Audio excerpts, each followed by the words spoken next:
Are Spurs about to sack Ange Postecoglou? Well, according to a lot of reports, Daniel Levy has decided to do just that. Now, apparently, he hasn't communicated this decision to Ange Postecoglou as of yet. He's apparently been speaking to Thomas Frank. Marco Silva is appreciated.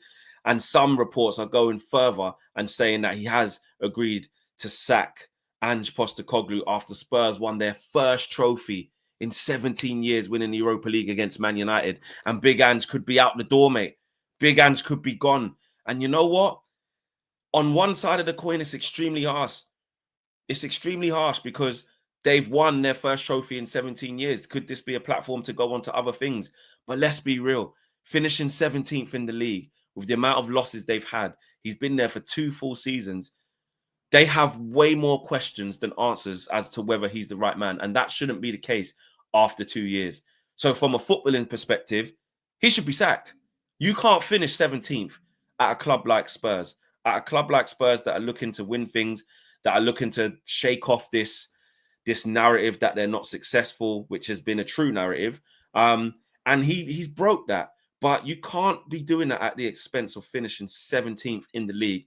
And it's not like you've come in mid-season like Ruben Amorim, you haven't bought no players.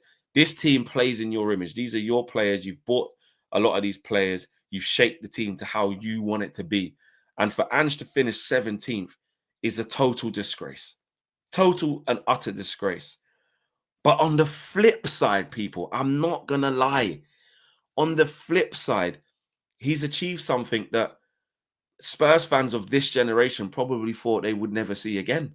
A European trophy, a significant European trophy, not European's top trophy, but a significant trophy. And I have to be honest, if you're Daniel Levy, the option is you keep Ange because you're like, how can I sack him when we're on this much of a high? The players might be buying in. Maybe we change the structure. We start spending money. We go and support Ange and we move forward with this. And if it goes wrong, people or the fans, Tottenham fans could be like, well, you know what? I can see why you kept him. It didn't work. 10, 15 games in, you sack him. Is that worse than you sack him now, you bring in a Thomas Frank or a Marco Silva or Iriola or a Glasner or whoever it may be, right? And it doesn't go so well. You know what I mean? And then you go, well, why did you sack Ange? I think you're stuck between a rock and a hard place. Now, if I speak of my own personal opinion, I've been there where you win trophies, and they mask how crap you actually are. I'm a Man United fan. We've done that for the past 2 years. Man United won the FA Cup and Carabao Cup back-to-back seasons, right, of trophies. Also could have won something this year. But the FA Cup final was probably the biggest one because the Carabao Cup final came mid-season when we was actually doing pretty well. We finished third that season as well. But the FA Cup final really showed me a lot. I said, we finished 8th at the time, and I was like, you got to keep Erik ten Hag, man. He deserves a chance. He just won the FA Cup against Man City. He avenged the defeat that Man United had against Manchester City, the same opponents the year before where we lost the final, and he won it. He won the cup. Give him another year. By October, he was sacked. Because why? The right thing to do was to look at the results over 38 games and realize that that is not the man. And also, he'd had 2 years by that point as well. So there's serious parallels with what I'm talking about. Spurs should sack Ange Postecoglou. They should. They should thank him and sack him. They should. And he gets to leave on a high, do a mic drop, and say, I always win things in my second season, mate. He did. And he can go off with his stock high because he's done something great at Spurs on one side by winning the trophy and being ingrained in their history and being a Spurs legend of a manager.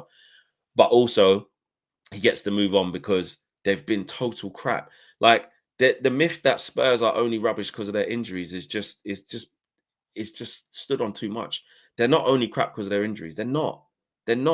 These players came back. Mickey van der Ven, Romero, Bissouma, Sarr. You know what I mean? All these types of players, Porro, all these players that they were missing. Udogie was out for ages.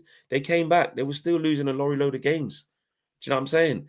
The only thing Ange Postecoglou has done in the league, let's be honest, is them first 10 games of the season before that in his first season. The first 10 games, they were like, wow, look at this refreshing style of play. Look at what he's doing. Look at the identity, how excited the Spurs fans are on the edge of their seat. You know, they lost to 9. They had 9 men against Chelsea, still opened up and played in a stupid way, lost the game, didn't try and conserve. And he said, that's who we are, mate. That's what we are. All of these things, yeah, that's fine. That's fine. But let's be honest, the work from that is disgusting. Over 20 losses. Let me double check this actually, because it's really nasty work. What they've done in the league, they have lost how many games? 20. Hold on, 22 games. 22 games they have lost. That is shocking. Absolutely shocking. Now, of course, again, if you don't know what the Football Flex is about, this is a neutral channel. So if your pushback is, oh, bro, don't even know about his own team. Oh, Man United. Absolutely. Man United got 18 losses, not much better. But the only mitigating circumstances that Ruben Amorim has, because he probably should have been sacked by the record, but the mitigating circumstances he has is that he hasn't been there for 2 years. He hasn't really bought a player. He bought one 20-year-old from Lecce and Patrick Dorgu and Aidan Heaven for £1.5 million out of Arsenal's academy. That's it. No support, and this is his first summer to rip it all up. Spurs have built with Ange Postecoglou for 2 years now. 2 years. And this is what he's doing in his second season. Can't blame injuries for that. You can't. 22 losses is disgusting. They should fire him. He has to get fired. Let's be fair. He does. He does. It's harsh, but I'm telling you, Spurs fans, I know from experience, don't think with this. Can't see my heart. Don't think with that. Think with this. Think with this. Don't let the emotion overrule the reality. And the reality is you've seen way too much. You've seen far more than you need to come to the correct conclusion that he is not the right guy for you. And I know you're on the beach because you won the Europa League and you got into the Champions League. But even after that, you went back to normal, like getting battered 4-1 at home by Brighton. 4-1.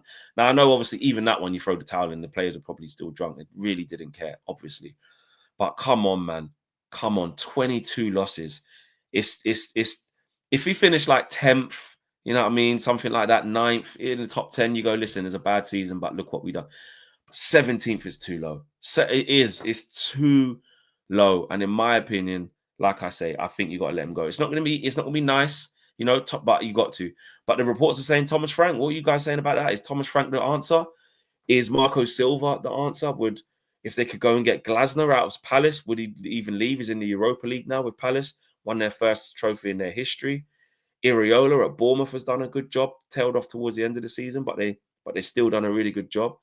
I don't know, man. You got to think really carefully. But for me, Ange's got to go. And I don't think there can be any complaints, man. Leave on a high, and your stocks are high. You can go somewhere else and do mic drops and say you always win things in your second season and that, because he has got a bit about him. And I actually, listen, I actually respect Ange, you know, for what he's done at Spurs. Even though the league form's been terrible, he's put a trophy down on the table, significant trophy down. And the way he did it, listen, I respect him for that. You know what I mean? And the way he defends himself, a lot of the time he gets a difficult time in the media, sometimes brings it upon himself. But I do think he's a man of principle. I do think he's a man of integrity and honor. I do. Doesn't always express it right, but he's a prickly character, but he stands on his business. I do respect that. But I just think his time should come to an end at Spurs, if I'm honest. But hey, what do I know? Smash a like on the video, peeps. Subscribe to the channel if you are new. I'm out of here. Peace.